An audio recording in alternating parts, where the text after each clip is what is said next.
Welcome to my channel. I'm Rajveer Kaur and I am a mindful chemistry coach. Now, why do I call it that I'm a mindful chemistry coach? Because I not only teach chemistry to students, but also give them the right mindset to understand this very subject. Actually, this is a practical subject, but to perform the practicals, we need to have the theoretical knowledge also. All right. Now, in this very channel, I will be solving the back exercises of NCERT, right? So I'm starting it off from this very video. I'm taking up the very first chapter of 11th class, that is basic concepts of chemistry. So from that, I'm starting off and I will be giving you the solutions for questions which are in the back exercise of NCERT. So let us now move into it and start with the very first chapter of 11th class, that is some basic concepts of chemistry. So I'm just sharing my screen with you. All right. So let us now start with the very first question of this very chapter. So the first question here is calculate the molar mass of the following. Calculate the molar mass of the following. So we have been given 3 compounds, and for those 3 compounds, we need to find out the molar mass. The very first compound is water. All right. Now, whenever you need to find out the molar mass of any compound, you just need to know the atomic masses of the various elements present in that very compound. Total that atomic masses, add all the atomic masses, and you will get the molecular mass or the molar mass. All right. So when we are talking about water, we have 2 elements in this. One is hydrogen and the second one is oxygen. Now, the atomic mass of hydrogen is 1 atomic mass unit. And the atomic mass of oxygen, it is 16 atomic mass unit. Now, in this particular molecule, that is water, there are 2 hydrogen atoms and 1 oxygen atom. So when we will be finding out the molecular mass or the molar mass, it will be equal to 1, or we can say 2 multiplied by 1, because there are 2 hydrogen atoms, plus 16 is the atomic mass of oxygen. So it will be 2 plus 16 equal to 18.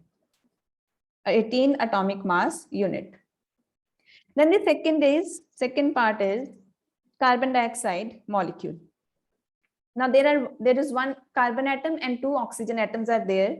So for carbon, what is the atomic mass? It is 12 atomic mass unit. So for carbon, the atomic mass is 12, and for oxygen, the atomic mass is 16 atomic mass unit. All right. So now, when we are finding out the molar mass will be equal to 12 plus 2 multiplied by 16. So 12 plus 32, it will be equal to 42 gram. This will be the molar mass, or this is the gram molar mass. If you need to write it only the molecular mass, it will be 44 atomic mass unit. All right. Now let us move into the third one. Third is CH4 molecule. Now 1 carbon, 4 hydrogens. 12 plus 4 into 1 is equal to 12 plus 4 is equal to 16 atomic mass unit. So it is that simple. All right. Now let us move into the second question. Second question is calculate the mass percent of different elements present in sodium sulfate. You need to find out the mass percentage of different elements in Na2SO4, that is sodium sulfate. Now, whenever this type of question is there, what is the meaning of this question? We need to find out what is the percentage of sodium in sodium sulfate, what is the percentage of sulfur in sodium sulfate, and what is the percentage of oxygen in sodium sulfate. Now, before moving into calculating the percentages, we need to know what is the total molecular mass of this very compound. So for this, 2 multiplied by 23 plus 32 is the atomic mass of sulfur, plus 4 multiplied by 16. So it is 46 plus 32 plus 64. So this will come out to be equal to, I'm using my calculator to get the total. I highly recommend you, if you are not allowed to use the calculator during your exam, do not use it. Just do it with your hand. All right. So it is 142. Now, what is the mass percentage of sodium in sodium sulfate? In sodium sulfate. So what is the mass of sodium here? It is 46. All right. So it will be equal to the mass of sodium in sodium sulfate divided by the total mass multiplied by 100. So it will be 46 upon 142 multiplied by 100. It will be equal to 4600 divided by 142. 4600 divided by 142. So it is equal to 32.39%. So this is the percentage of sodium in sodium sulfate. Now let us move into the percentage of sulfur in sodium sulfate. Just clearing my screen off. So percentage of sulfur in sodium sulfate. So the mass of sulfur in sodium sulfate is 32 gram. So it will be equal to 32 divided by 142 multiplied by 100. So 3200 divided by 142, it will be equal to 22.53%. All right. Now next is the percentage of oxygen. So the total mass of oxygen in sodium sulfate is, we have found out, 4 into 16, 64.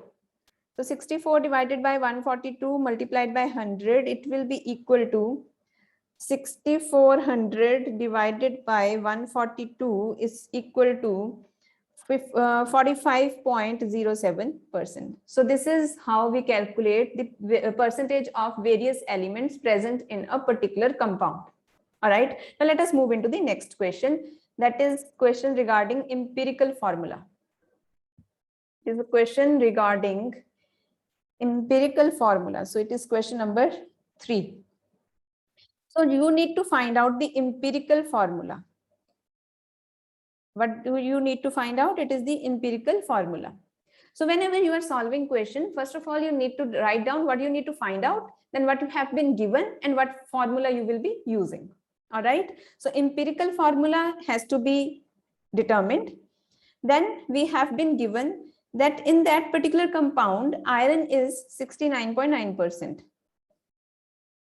and oxygen is 30.1%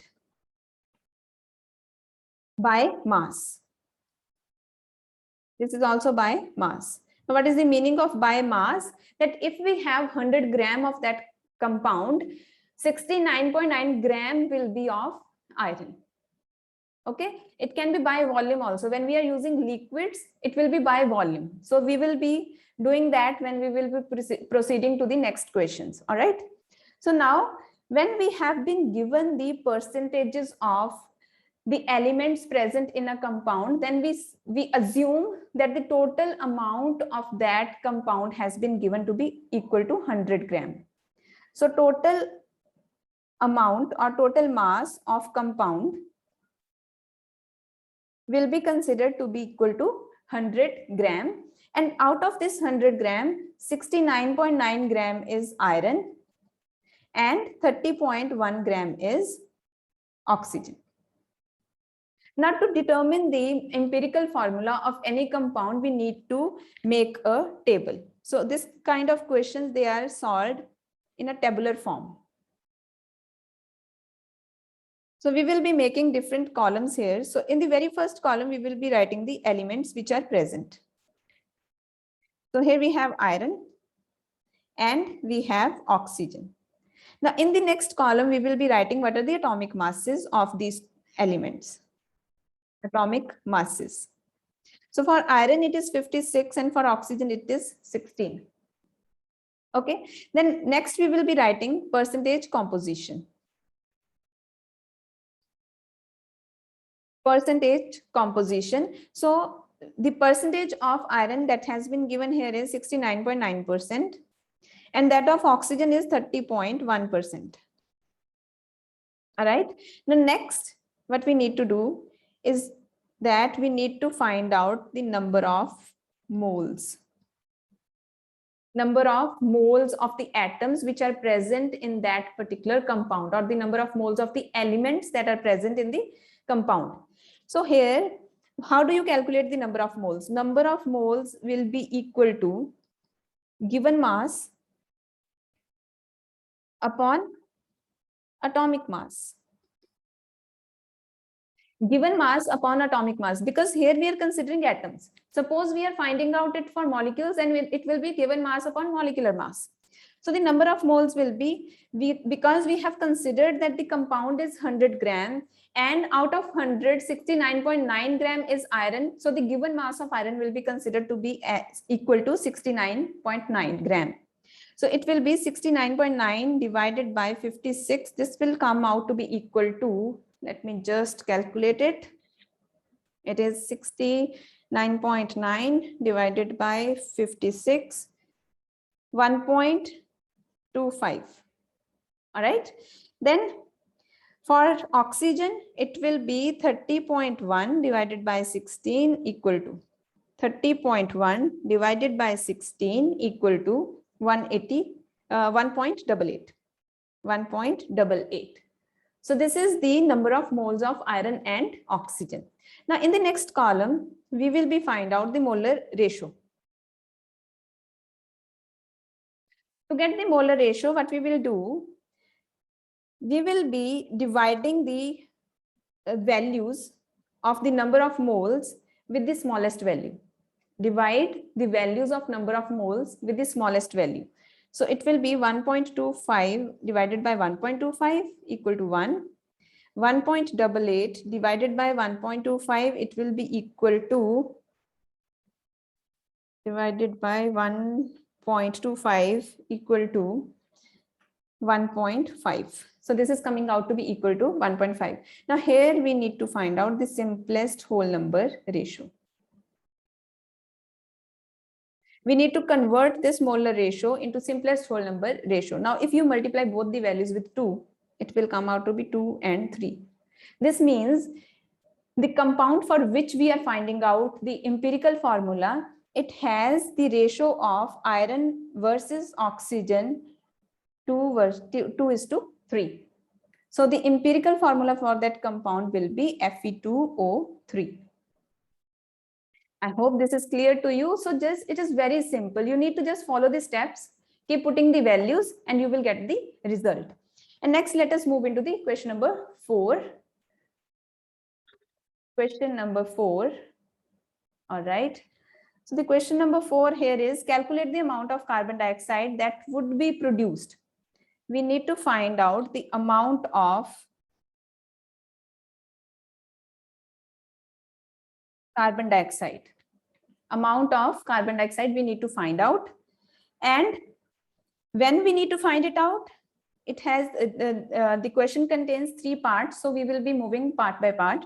So the first part is amount of carbon dioxide produced when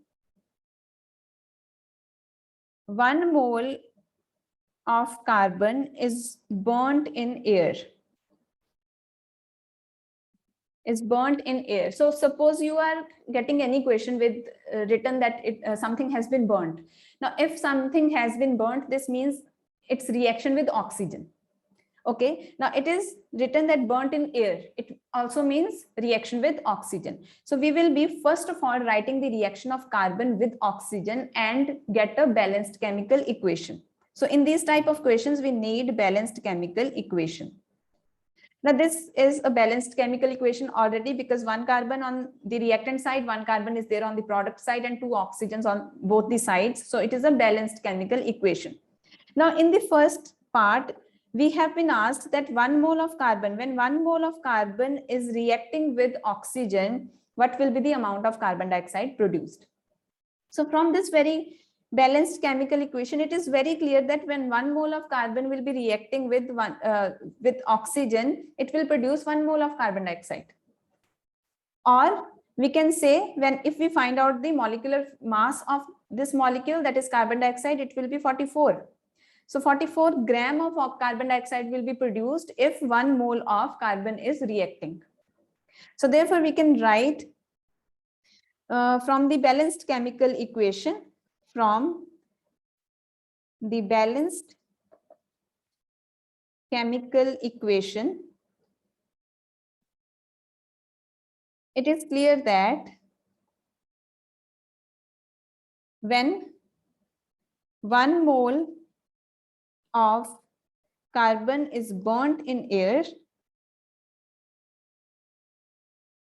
the amount of CO2 produced is equal to 1 mole equal to 44 grams. So this is the answer to this very part of the question. Now let us move into the second part. The second part says that 1 mole of carbon is burnt in 16 gram of dioxygen. So oxygen, because it is a bimolecular molecule, I mean it is having 2 atoms in the molecule, so it is dioxygen. It is also known as dioxygen. So let us now solve the second part. Now it says that 1 mole of carbon is burnt in 16 gram of oxygen. Okay, so carbon plus oxygen gives carbon dioxide. Again, we are considering the balanced chemical equation. Now it is saying that 1 mole of carbon is there. Oxygen is 16 gram. Now, if first of all, whenever you need to solve these kind of questions, you need to write the values according to the balanced chemical equation. Okay, now here in the balanced chemical equation, we have 1 mole of carbon and 1 mole of oxygen. Now, when we are considering 1 mole of oxygen, this means that there are 32 grams of oxygen. All right. Now, if 32 grams of oxygen are there, only then 1 mole of carbon can react completely. Now we have been given that it is 1 mole, but this is only 16 grams. All right. Now, if 16 gram of oxygen is there, carbon will not be able to react completely because oxygen will be consumed before the consumption of carbon. So oxygen is here a limiting reagent. And the amount of product formed, it depends upon the amount of limiting reagent present. So we will be solving this question as, from the balanced chemical equation, you just can write from the balanced chemical equation, it is clear that 32 gram of oxygen produces carbon dioxide equal to how much? 44 gram. Therefore, 16 gram of oxygen produces carbon dioxide equal to 44 upon 32 multiplied by 16 equal to, it will be equal to 22 gram. So this is the answer. So let us now move into the next part of this very question. I'm just clearing my screen. All right. Okay. Now the third part of this question is, okay, 2 moles of carbon are burnt in 16 gram of oxygen. 2 moles of carbon are burnt in 16 grams of oxygen. Okay. Now again, we need the balanced chemical equation. Okay, here we have 2 moles. Here we have only 16 grams. Okay, first you need to write it for the balanced chemical equation and you need to find out what will be the amount of oxygen produced. So here we have 1 mole. Here we have 32 gram. Here we will be having 42 gram. Now you just need to find out the result for this very section of this question and write the answer in the comment section below. All right, so that I can know that you have understood this concept, how to find it out. Again, oxygen is going to be the limiting reagent. All right, now let us move into the fifth question of the first chapter. So we have to calculate, the question number 5 is, we have to calculate the mass of,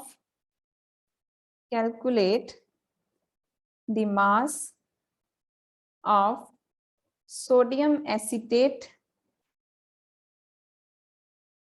CH3COONA required to make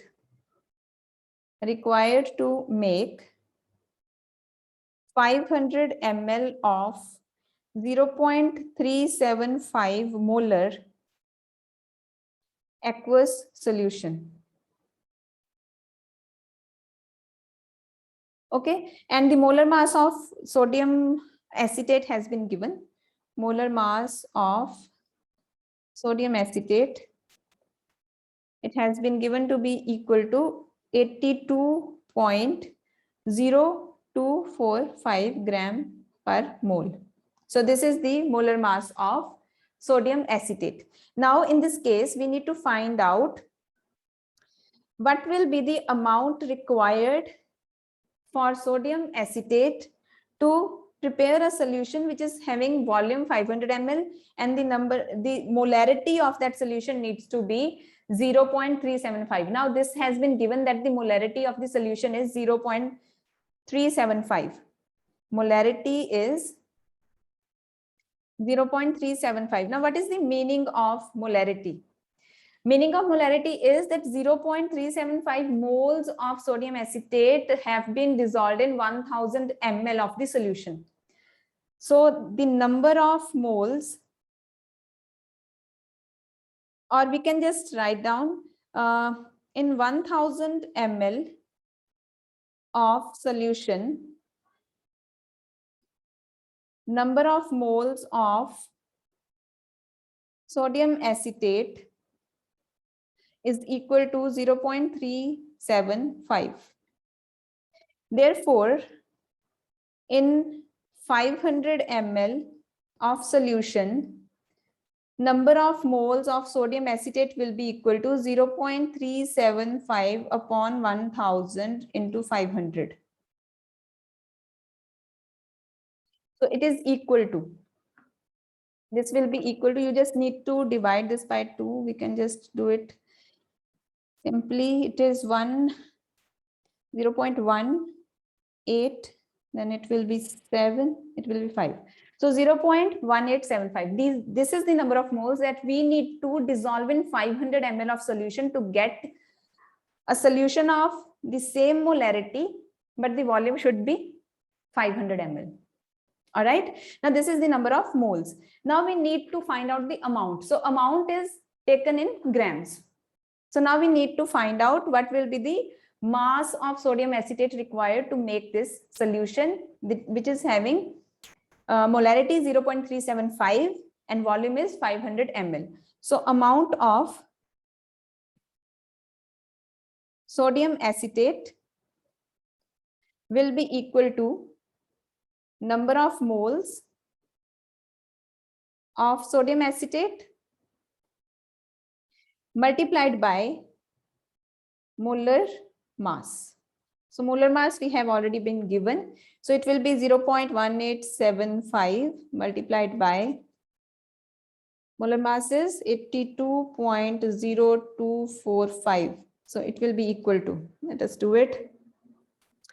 Okay, 0.1875 multiplied by 82.0245, it is equal to 15.37. 15.37. So we need to dissolve 15.37 gram of sodium acetate in 500 ml of solution to get the molarity equal to 0.375. Hope this much is clear to you. So I'm just ending this video here itself because I do not want to give you a lot of information here itself. Do not get confused around it. Work in small chunks always. So just do these 5 numericals deeply, understand them, and in the next video, I will be taking up the next 5 numericals. So see you in the next video and take lots of notes. Written practice is going to make it entirely a different game for you.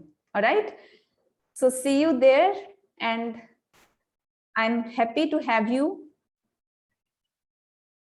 Just ending this video. Bye-bye.